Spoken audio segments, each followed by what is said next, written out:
الحمد للہ وکفا وسلام علی عباده الذین اصطفى اما بعد فاعوذ باللہ من الشیطان الرجیم بسم اللہ الرحمن الرحیم اللہم صل علی سیدنا و مولانا محمد النبی الامی الہاشمی جزا اللہ عنا سیدنا و مولانا محمد صلی اللہ علیہ وسلم ما ہوا اہلو۔ معزز سامعین، حاضرین مجلس، ارباب علم و بصیرت، اللہ کے فضل و کرم سے آج ہم رکوع نمبر 13 ترجمہ قرآن اور تفسیر کے سیشن میں شروع کرنے لگے ہیں۔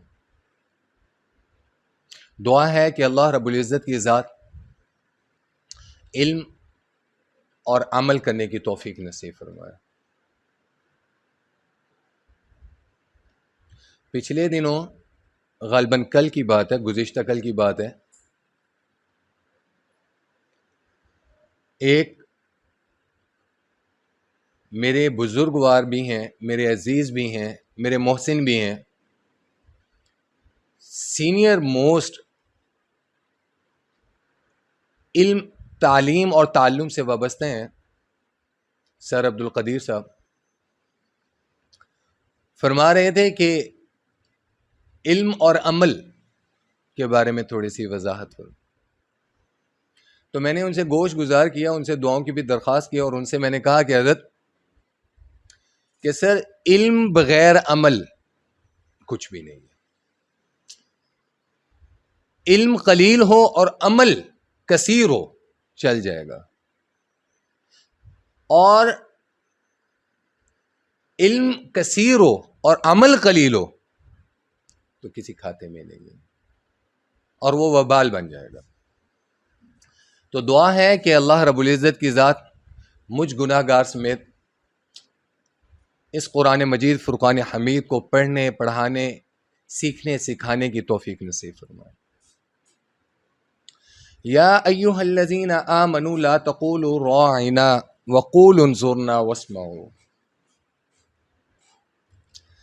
اے وہ لوگوں جو ایمان لائے ہو، رسول اللہ صلی اللہ تعالی علیہ وسلم کو مخاطب کرتے ہوئے راعنا نہ کہا کرو، انظرنا واسمعوا، ہماری طرف نظر فرما دیجئے، ہماری طرف نظر کرم کر دیجئے، واسمعوا، اور ہماری بات سنیے، یہ کہا کرو۔ یہاں پر اوائل اسلام میں، ابتدائی اسلام میں، کیونکہ اجمی لوگ تھے، امیین میں قرآن پاک نازل ہوا، تو ان کو ادب و آداب معلوم نہیں تھے۔ ادب و آداب جو انداز تکلم ہوا کرتا تھا، کسی کو رسپیکٹ کے ساتھ مخاطب کرنا، وہ نہیں ہوا کرتا تھا، اور علم کے حوالے سے اور فصاحت اور بلاغت کے حوالے سے عرب سے زیادہ فصیح و بلیغ کوئی نہیں۔ ہر بات میں شعر، ذرا سا کوئی جھگڑا ہو گیا، کوئی میدان جنگ آ گیا تو شعر و شاعری میں جواب دینا یا بات کرنا ان کا ایک عام سا معمول تھا۔ یہاں پر جو یہود تھے، بالخصوص یہود اور مشرکین، یہود نے رسول اللہ صلی اللہ تعالی علیہ وسلم کو جب مخاطب کرتے تھے تو ان کا جو لب و لہجہ ہوتا تھا وہ تنزیہ ہوا کرتا تھا، اور تنزیہ لب و لہجے میں رسول اللہ صلی اللہ تعالی علیہ وسلم کو الفاظ کو توڑ مروڑ کر وہ مخاطب کیا کرتے تھے، یعنی کہ اہانت کی نیت سے، راعنا، ہماری طرف رعایت کر دیجئے، جبکہ دین اور ایمانیات ہر کسی کے لیے مسلم ہے، مکمل ہے، اور ہر کسی پر اس کا عمل کرنا برابر ہے۔ یہ نہیں ہے کہ کسی کو رعایت حاصل ہو اور کسی کو کہا کہ جی آپ پورا منوان عمل کریں، ایسا نہیں ہے۔ اور دوسری روایات میں مفسرین نے فرمایا راعینا، ایک ہے راعینا، رعایت کریں، اگر عین کے آگے یہ لگا دیں نون سے پہلے راعینا بن جائے گا، تو اس کا مطلب بنتا ہے اے ہمارے چرواہے۔ تو یہ رسول اللہ صلی اللہ تعالی علیہ وسلم کو اور جو اوائل میں مسلمان تھے ان کی غیرت کو للکارنے کے لیے، پکارنے کے لیے، آپ کو تنگ کرنے کے لیے، طنز کا وہ نشانہ بنانے کے لیے ان کا انداز تکلم تھا. پھر اللہ نے کیا کہا؟ انظرنا واسمعوا، آپ مخاطب ہوا کریں کہ ہماری طرف نظر فرمائیے، ہماری طرف دیکھیں، واسمعوا، اور ہماری بات سنیں. اور گفتگو کے آداب بھی یہی ہیں. وَلِلْكَافِرِينَ عَذَابٌ علیم، اور کافروں کے لیے دردناک عذاب ہے. کافر سے مراد دو چیزیں ہیں. ارباب علم و بصیرت، کافر اس کو کہا جاتا ہے جو دین کی بیسک ایمانیات جو ہیں، جو دین کی بیسک ایمانیات ہیں، رپیٹ کر رہا ہوں، خواہ وہ حضرت موسیٰ علیہ السلام کی امت میں، خواہ وہ عیسیٰ علیہ السلام کی امت میں، یا رسول اللہ صلی اللہ تعالیٰ علیہ وسلم کی امت میں، جو بیسک ایمانیات ہیں یا جو بیسک شریعت ہے وہ ساری کی ساری کامن ہے، ان کا انکار کرنے والا کافر کہلاتا ہے.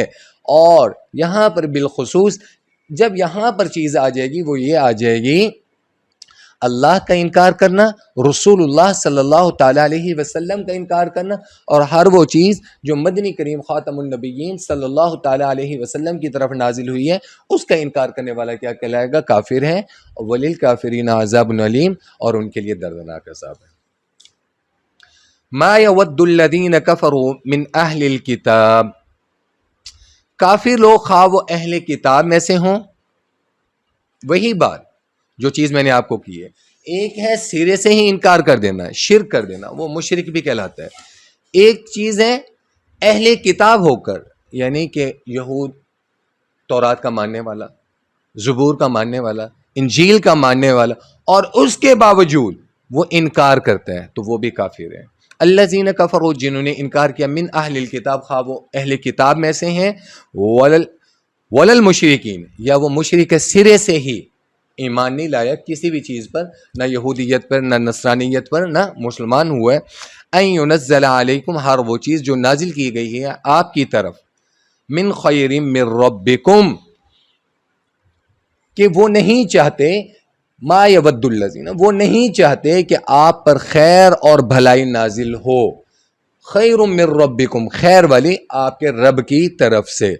اب یہاں پر ان ینزل جو ہے، ان ینزل کا مصداق کیا ہے؟ خیر من ربکم، اللہ کی طرف سے جو مدنی کریم خاتم النبیین صلی اللہ تعالی علیہ وسلم پر خیریں اللہ نے اور رحمتیں اور برکتیں نازل فرمائی تھیں، ان کے بارے میں کہا جا رہا ہے کہ وہ مشرکین کو تو ویسے ہی ناگوار تھی، اہل کتاب کو اس لیے ناگوار تھی کہ اہل کتاب یہ جانتے تھے کہ اگلا جو آخری نبی آئے گا جس کی بعثت کی اللہ رب العزت نے خوشخبریاں سنائی ہیں انجیل میں بھی اور تورات میں بھی، وہ اسرائیلی ہوگا، نہ کہ وہ عرب میں سے ہوگا.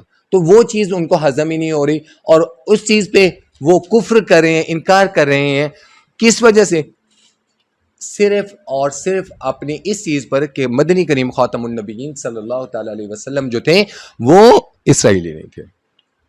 واللہ یختص برحمتہ من یشاء، اللہ اپنی رحمت کو مخصوص کر لیتا ہے.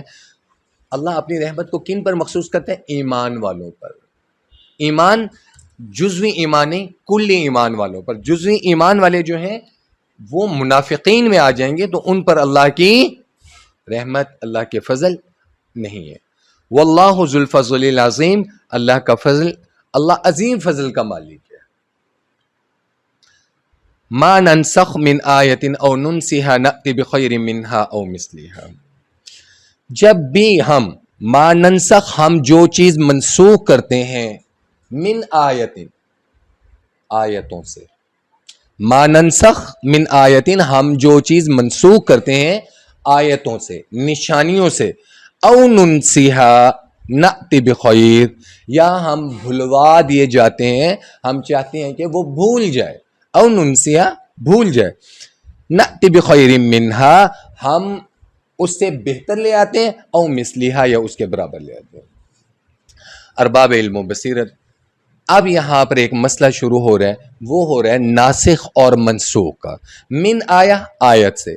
اب کچھ لوگ جن کا جو باطلہ سے ہیں جن کا عقائد باطلہ سے تعلق رکھتے ہیں، وہ یہ کہتے ہیں اللہ رب العزت کی ذات نے قرآن پاک میں فرمایا لا مبدل لکلمات اللہ، اللہ کے کلمات کو کوئی تبدیل نہیں کر سکتا، لہٰذا ناسخ اور منسوخ جو ہے آپ اس کا ترجمہ غلط کر رہے ہیں.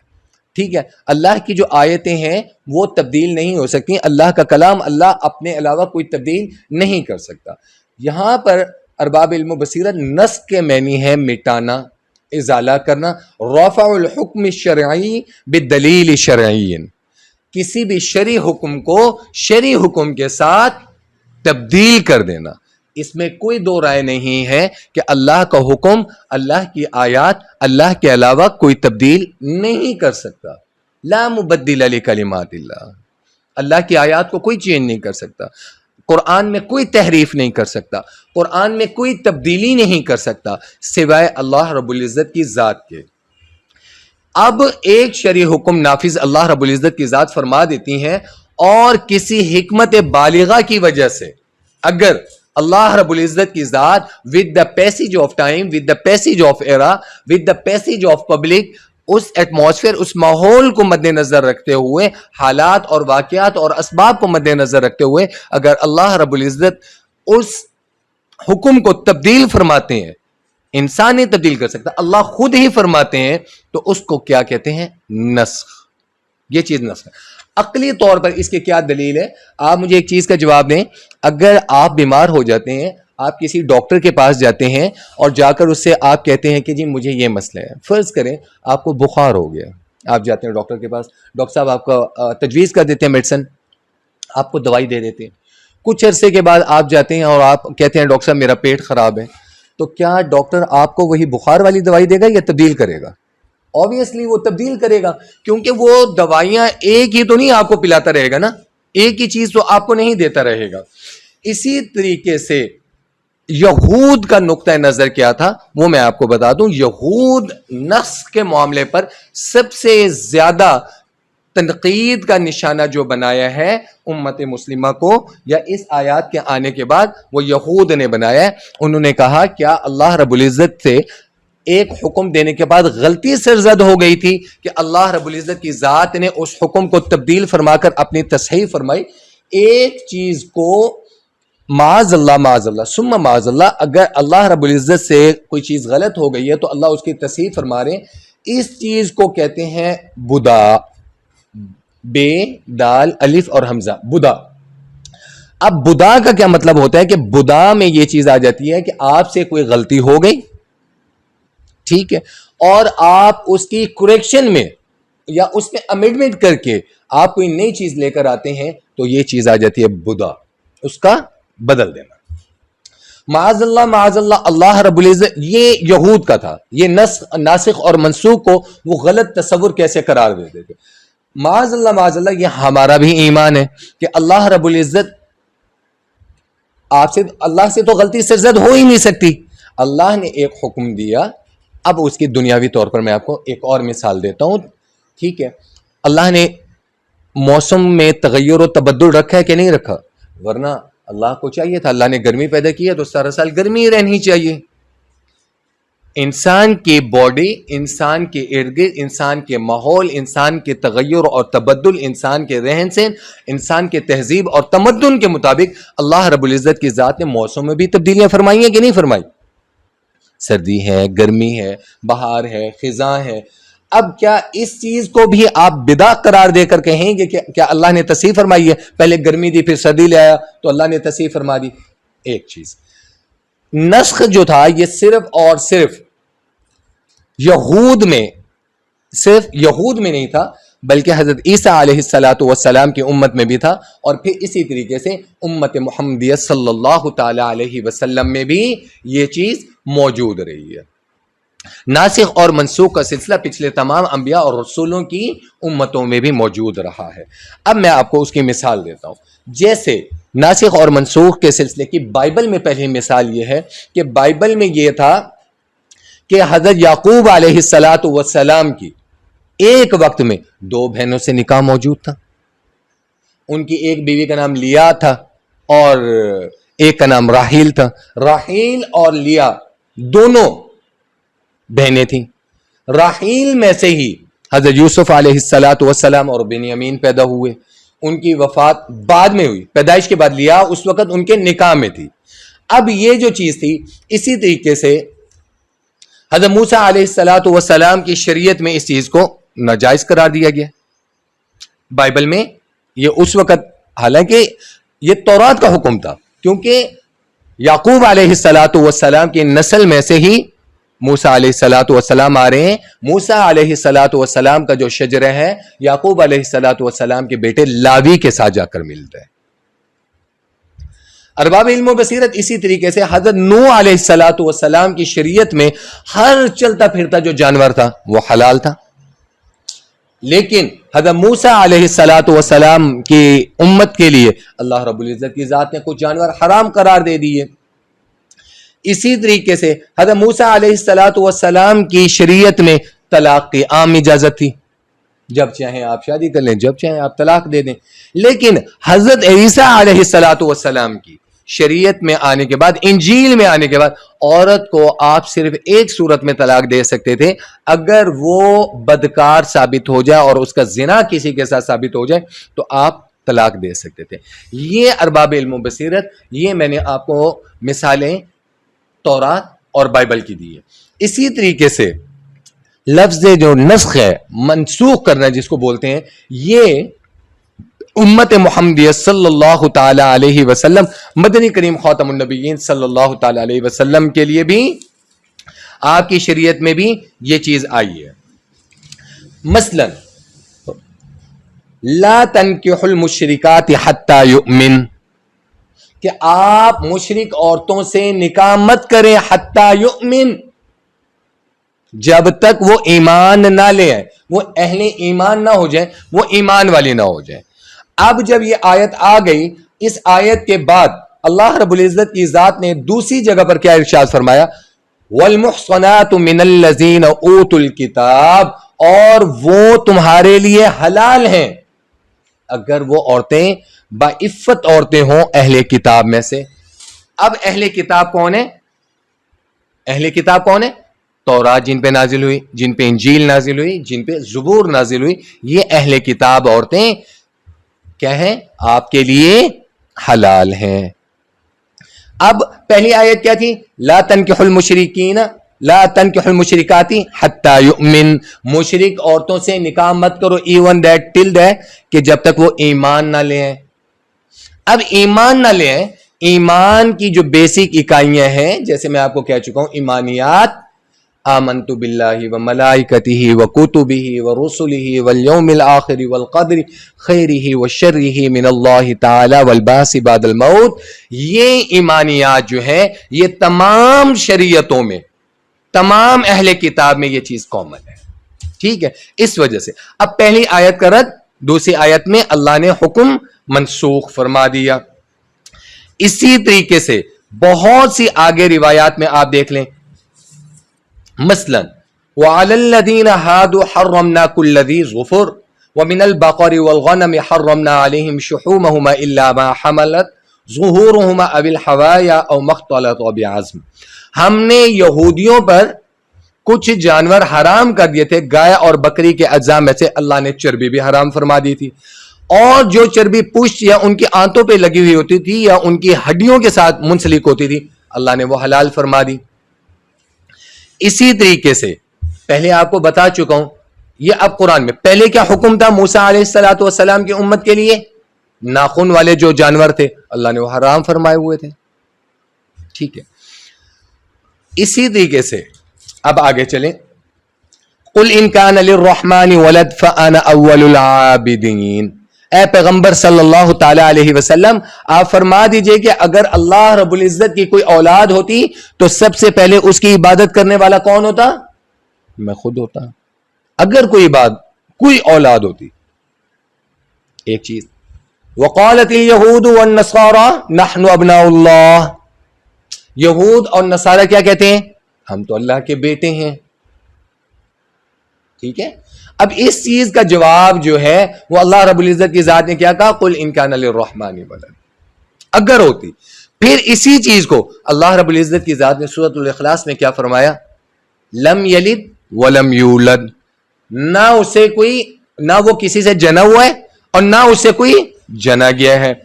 اسی طریقے سے مختلف مفسرین، حضرت علامہ جلال الدین سیوطی رحمہ اللہ نے، آپ نے فرمایا کہ قرآن پاک میں 19 آیات ایسی ہیں جس میں اللہ رب العزت کی ذات نے ناسخ اور منسوخ کا حکم فرمایا ہے، جبکہ حضرت شاہ ولی اللہ رحمہ اللہ تعالی فرماتے ہیں کہ نہیں، وہ جزوی جو ناسخ اور منسوخ ہے اس کو نہیں، کلی طور پر اللہ نے جن آیات میں حکم دیا ان کی تعداد کتنی ہے؟ 5. مثلا پہلی آیت، کتب علیکم اذا حضر احدکم الموت ان ترک خیرا الوصیہ للوالدین والاقربین بالمعروف حقا علی المتقین. اے ایمان والو کہ تم پر فرض کیا گیا ہے اگر تم میں سے کوئی اپنے پیچھے مال چھوڑ کر جانے والا ہو تو جب اس کی موت کا وقت قریب آئے تو وہ اپنے والدین اور قریبی رشتہ داروں کے حق میں دستور کے ساتھ وصیت کرے. یہ متقی لوگوں کے ذمہ ایک حق ہے. اب اس آیت کا جو منسوخ اللہ نے دیا، اس آیت کا جو نسخ ہے وہ کیا ہے؟ ان یکم منکم 20 صابرون یغلبوا 200 وان یکم منکم 100 یغلبوا الف من الذین کفروا بانہم قوم لا یفقہون. یہ دوسرا ناسخ اور منسوخ. پہلی کا جواب کیا دیا اللہ نے؟ یوصیکم اللہ فی اولادکم، صرف اپنی اولاد کے لیے وصیت کرو. اولاد میں کون آ گیا؟ بیوی، بچے. بیوی تو اہل بیت میں آ گئی، گھر والی میں آ گئی نا. یوصیکم اللہ فی اولادکم، صرف اپنی اولاد کے لیے وصیت فرماؤ. جبکہ پچھلی آیت میں کیا تھا؟ ان ترک خیرا الوصیۃ للوالدین والاقربین بالمعروف حقا علی المتقین. اسی طریقے سے دوسری آیت سورۃ الانفال کی جو میں نے آپ کے سامنے تلاوت کی ہے، الآن خفف اللہ عنکم وعلم ان فیکم ضعفا فإن یکن منکم 100 صابرۃ یغلبوا 200 وإن یکن منکم 1000 یغلبون 2000 بإذن اللہ واللہ مع الصابرین. سورۃ الانفال میں جب جہاد کا موقع آیا تو اللہ رب العزت کی ذات نے کیا فرمایا تھا کہ اگر آپ 200 بندے ہوں گے تو کفار کے آپ 200 پر آپ غالب آ جائیں گے. اگر آپ 20 آدمی ہوں گے تو کفار کے کتنے؟ 200 بندوں پر غالب آ جائیں گے. ٹھیک ہے. اور اسی طریقے سے آپ 200 ہوں گے تو 1000 پر غالب آ جائیں گے. یعنی ایک آدمی کتنے کا مقابلہ کرے گا؟ 20 کا مقابلہ کرے گا. یہ سورۃ الانفال کا حکم ہے. اب اسی طریقے سے اللہ رب العزت کی ذات نے جب اگلی آیت میں اس کا منسوخ فرمایا تو اب کیا فرمایا؟ الآن خفف اللہ عنکم. سو اب اللہ جان چکے ہیں کہ اللہ تمہارا بوجھ ہلکا کرے اس علم میں کہ تمہارے اندر کچھ کمزوری ہے، انسان کمزور ہے. اب یہ حکم ہے کہ وہ 200 پر غالب کون آئیں گے؟ 100 آدمی ہوں گے تو 200 پر غالب آئیں گے. ایک آدمی کے مقابلے میں کتنے آ گئے؟ 2 بندے. اسی طریقے سے رسول اللہ صلی اللہ تعالی علیہ وسلم کے نکاح کے بارے میں جو آیات آئی تھی، لا يحل لك النساء من بعد ولا ان تبدل بهن من ازواج ولو اعجبك حسنهن. ایک آیت. اس کے بدلے میں اللہ کیا حکم لائے؟ یا ایھا النبی انا احللنا لك ازواجك اللاتي آتيت اجورهن. ارباب علم و بصیرت، اب یہاں پر یہ جو چیز اللہ رب العزت اپنی شریعت کے مطابق، پورا قرآن اللہ کا قانون ہے، اللہ کی شریعت ہے. اللہ اپنی شریعت کو اپنے حکم سے اگر تبدیل فرماتے ہیں یا اس سے بہتر لے آتے ہیں، یہاں پر اس آیت کا مصداق یہ تھا. اصولاً ناسخ اور منسوخ کا ایک پورا الگ ٹاپک اور الگ چیپٹر ہے، تو انشاءاللہ ناسخ اور منسوخ اور محکم اور متشابہات کی جو آیات ہیں ان کے اوپر الگ سے پراپر ایک لیکچر آپ کو گوش گزار کروں گا. اب اگلی آیت، الم تعلم ان اللہ علی کل شیء قدیر. کیا تمہیں یہ نہیں معلوم کہ اللہ رب العزت ہر چیز پر قدرت اور طاقت رکھتے ہیں؟ الم تعلم ان اللہ لہ ملک السماوات والارض. کیا آپ کو نہیں معلوم کہ بے شک اللہ رب العزت کی ذات ہر اس چیز کے مالک ہیں جو آسمانوں اور زمین میں ہے. اللہ اس کے تنہا مالک ہیں. وما لکم من دون اللہ من ولی ولا نصیر. اللہ رب العزت کی ذات کے علاوہ نہ کوئی تمہارا رکھوالا ہے اور نہ کوئی تمہارا مددگار. ام تريدون ان تسألوا رسولكم كما سئل موسى من قبل. کیا تم یہ چاہتے ہو کہ اپنے رسول سے اس قسم کے سوال کرو جیسے پہلے موسیٰ سے کیے جا چکے ہیں؟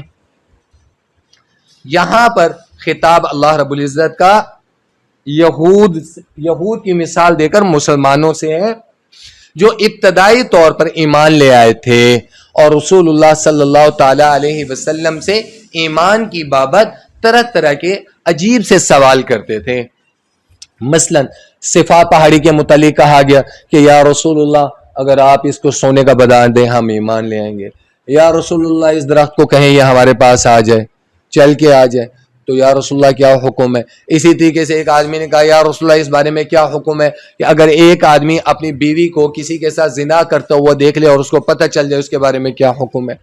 رسول اللہ صلی اللہ تعالی علیہ وسلم خاموش رہے, پھر دوسری دفعہ خاموش رہے, تیسری دفعہ خاموش رہے, پھر چوتھی دفعہ کیا ہوا, لعان کا حکم نازل ہوا. ٹھیک ہے.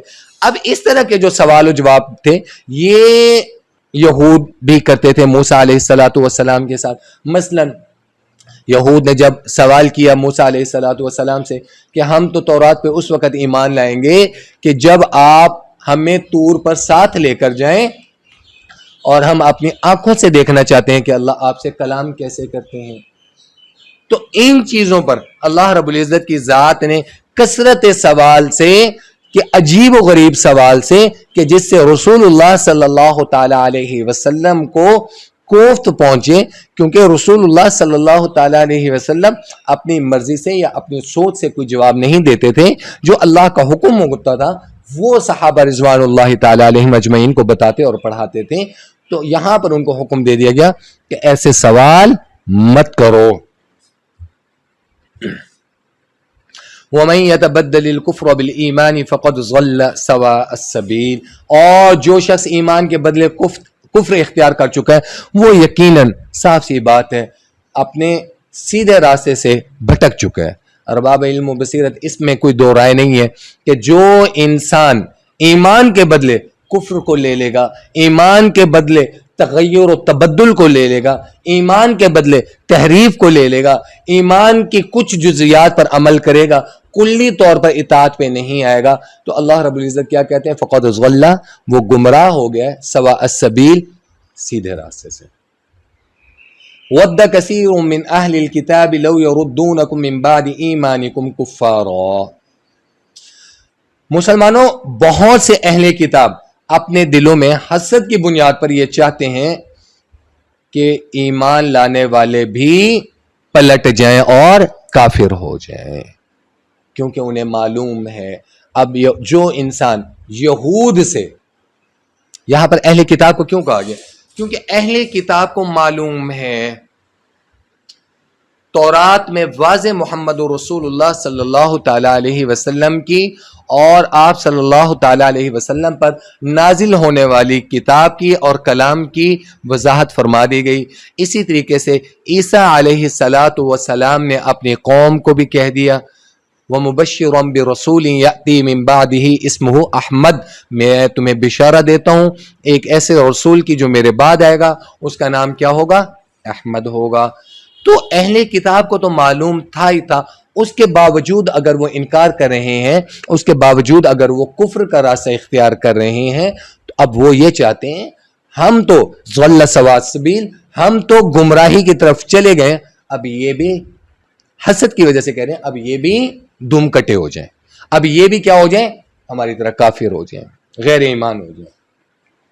حسدا من عند انفسهم من بعد ما تبین لهم الحق, باوجود اس چیز کے کہ حق ان پر واضح ہو چکا تھا.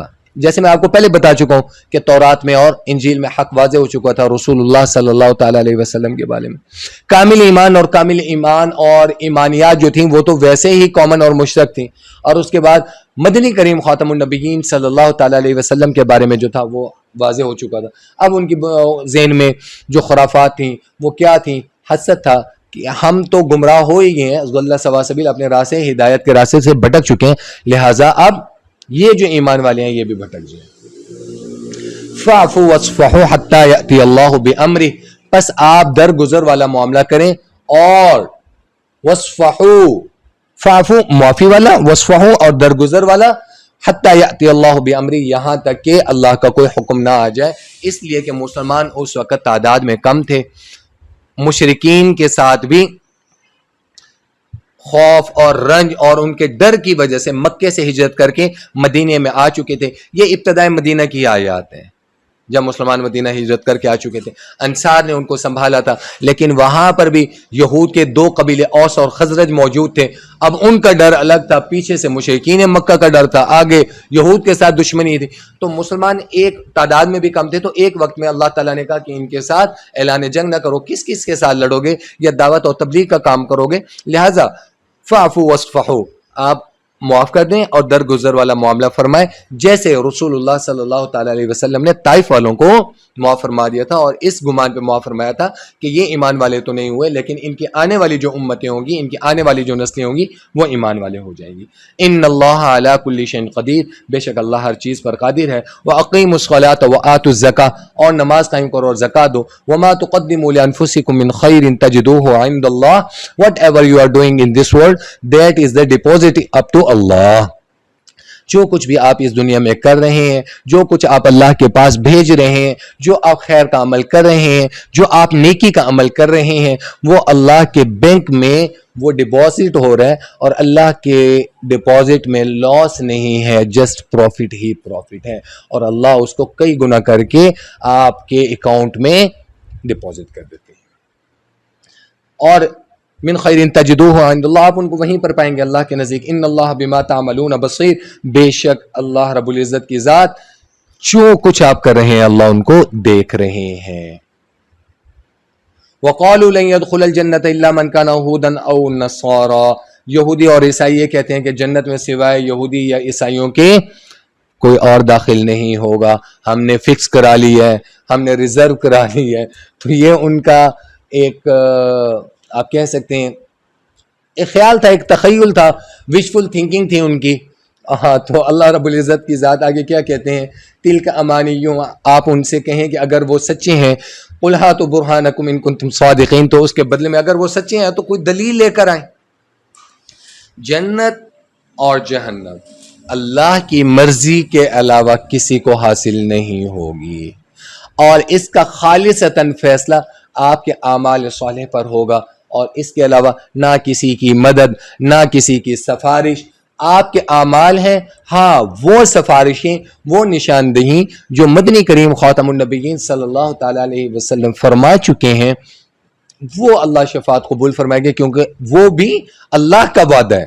جیسے حافظ قرآن کے بارے میں کہا گیا ہے کہ ایک روایت میں 7 آدمیوں کی سفارش کرے گا، ایک میں ہے 10 کی سفارش کرے گا، ایک میں ہے کہ 70 کی سفارش کرے گا. او کما قال رسول اللہ صلی اللہ تعالی علیہ وسلم. اس کے علاوہ کوئی بندہ یہ کہہ دیتا ہے کہ جی میں ریزرو کرا چکا ہوں، کوئی پیر صاحب کہہ دیتے ہیں کہ جی میں نے آپ کا ٹھیکہ لے لیا ہے، کوئی عالم کہہ دیتا ہے، کوئی مفتی کہہ دیتا ہے، کوئی گدی نشین کہہ دیتا ہے، کوئی سجادہ نشین کہہ دیتا ہے، تو سوری ٹو سے میرے بھائی ایسا نہیں ہے. اللہ یہی جملہ تو یہود اور نصارہ بھی کہا کرتے تھے. اگر آج کا کوئی پیر فقیر کہہ دیتا ہے کہ جنت کا ٹھیکہ میں نے لے لیا، آپ میری بیعت ہو گئے ہیں، آپ نے میرے ہاتھ پر بیعت کر لی ہے، لہٰذا اب آپ کا جو حامی و ناصر ہوں وہ میں ہوں، اب آپ کے معاملات اللہ کے حضور میں پیش کروں گا، آپ کی سفارش اللہ کے حضور میں کروں گا. اللہ نے کسی کی سفارش نہیں مانی. ایون دیٹ کہ انبیاء اور رسول بھی جو ہوں گے وہ کیا کہہ رہے ہوں گے، نفسی نفسی. جب نبی اور رسولوں کو اپنی اپنی پڑی ہوئی ہوگی، اللہ کسی کی سفارش نہیں مانیں گے. سورۃ البقرہ کے ابتدائی رکوعوں میں اس چیز کو میں واضح طور پر آپ کو بتا چکا ہوں کہ اللہ کسی کی سفارش نہیں مانیں گے سوائے اعمال صالح کے. بلا من اسلم وجهه للہ وهو محسن فله اجرہ عند ربہ. اب یہاں پر اللہ رب العزت کی ذات نے اسی آیت، پچھلی آیت کو آگے تھوڑا سا ڈیفائن کر دیا. وہ کیا جنت کس کو ملے گی؟ بلا من اسلم، جو سلامتی والا ہوا، ایمان لے آیا، وجہہ للہ، اس نے اپنا چہرہ اللہ کے حضور جھکا دیا، اس نے اپنا چہرہ اللہ کے حضور جھکا دیا. وہ محسن، اور نیک اعمال کرنے والا ہے. فلہ اجرہ عند ربہ، پس اس کے لیے اللہ کے ہاں اجر ہے. ولا خوف علیہم ولا هم يحزنون، اب اس بندے کو اللہ رب العزت کی طرف سے کسی قسم کا کوئی خوف نہیں ہوگا، کوئی غم نہیں ہوگا. اب اللہ نے خود بتا دیا. تو وہ انتہائی معذرت کے ساتھ وہ پیر صاحب تو فارغ ہو گئے، وہ بزرگ فارغ ہو گئے، وہ جن کی آپ نے بیعت کی تھی گدی نشین اور سجادہ نشین کی اس وجہ سے کہ جی وہ مجھے بچائے گا، وہ میری جنت کا ٹھیکہ دار بنے گا، وہ مجھے اللہ کے حضور سفارش کرے گا. جیسے میں پچھلے دنوں ایک عالم دین ہے، مفتی ہیں، میں ان کا نام نہیں لیتا، ایک عالم دین ہے، بہت بڑے مفتی ہیں، تو مجھ سے بات کر رہے تھے، بریلوی مسلک کے ہیں، تو وہ کہہ رہے تھے کہ اللہ ان کو دیتا ہے، وہ دیتے ہیں آگے. وہ اللہ کے بندو، وہ خود اپنی قبر میں پہنچ چکے ہیں، وہ اپنے آپ کو کچھ نہیں کر سکتے، ان کے اوپر ایک مکھی بیٹھ جائے وہ اس کو نہیں ہلا سکتے، وہ کسی اور کو کیا دیں گے. اب وہ خود اپنے معاملات میں اللہ کے محتاج ہیں، وہ خود قبر میں موجود ہیں، وہ اللہ کے محتاج ہیں، وہ اپنے غسل میں محتاج ہیں. جب پیر صاحب سجادہ نشین، گدی نشین، جن جو آپ کے وہ بنے ہوتے ہیں، داعی بنے ہوتے ہیں، جو آپ کے ٹھیکیدار بنے ہوئے ہیں آپ کی جنت کے، سوری ٹو سے میرا یہ بات کرنے کا مقصد کسی پہ تنقید نہیں ہے، اصلاح ضرور ہے.